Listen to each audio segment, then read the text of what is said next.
welcome back to RealAg Radio here on Rural Radio Channel 147. It's time for this week's edition of Rocky Talk, and today we're going to focus on soil moisture sensors, collecting data on what's happening in the ground, what's available to the crop, and joining us on the phone, Cory Arnold, Sales Manager with AquaSpy. Thanks for taking the time, Cory. Oh, I appreciate it. I'm happy to be here. So we've been hearing more and more about soil probes, soil moisture sensors over the last few months, last several years. Why, from your perspective, why would a grower want a moisture probe in his field? You said it really, really well. It gives you data about what's happening under the ground.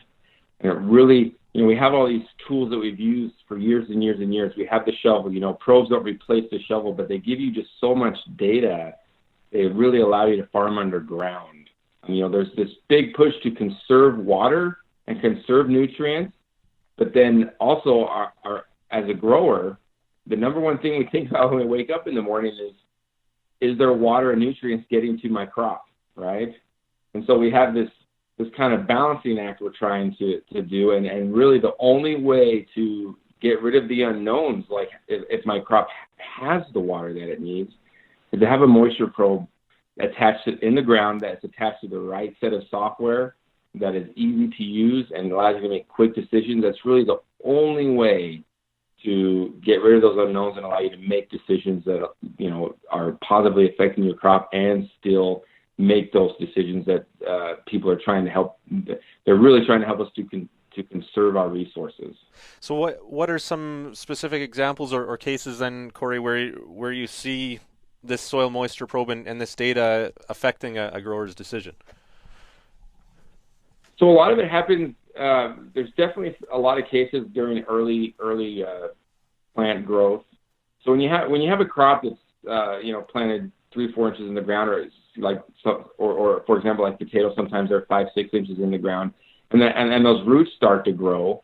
Obviously, if there's no roots down at 12 inches, we don't really need to be pushing moisture down there. Right, we can push a little bit down there to match, just to build up a little moisture for there. But a lot of that ends up working its way down. So what probes allow you to do, and again, I really want to emphasize the right software. It allows you to match your irrigations and how much moisture you're actually putting out to what your roots are actually consuming. So if you have the ability to see what's happening every 4 inches, like with an AquaSpy probe, you can actually see how deep your irrigations are penetrating, but then also see how at this different depths, how much moisture is being pulled out by the plant. And you can actually, so for a specific example, if you have a crop that's all of a sudden your irrigations are penetrating really well down to 8 and 12 inches, but all of a sudden the roots grow down to 16 inches, and you start getting a lot of consumption at the 16-inch level, which is what you can do with our software. You can see that. You can then slowly pivot down and start irrigating. If you're irrigating 7/10, go to 8/10 or 9/10 and make sure you're matching what the crop is actually asking for, because it's now consuming down at 16 inches instead of just the 12 that maybe you were only penetrating to before. Those are especially during the early growth stages of the plant, we're just able to help you, level by level, inch by inch, match your irrigations and your penetrations of those irrigations to the actual root depths of your crop. All right, very cool. Thanks for your time, Cory.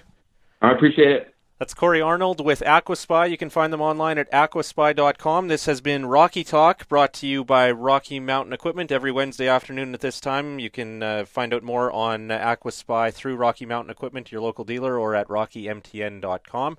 RealAg Radio continues right after this.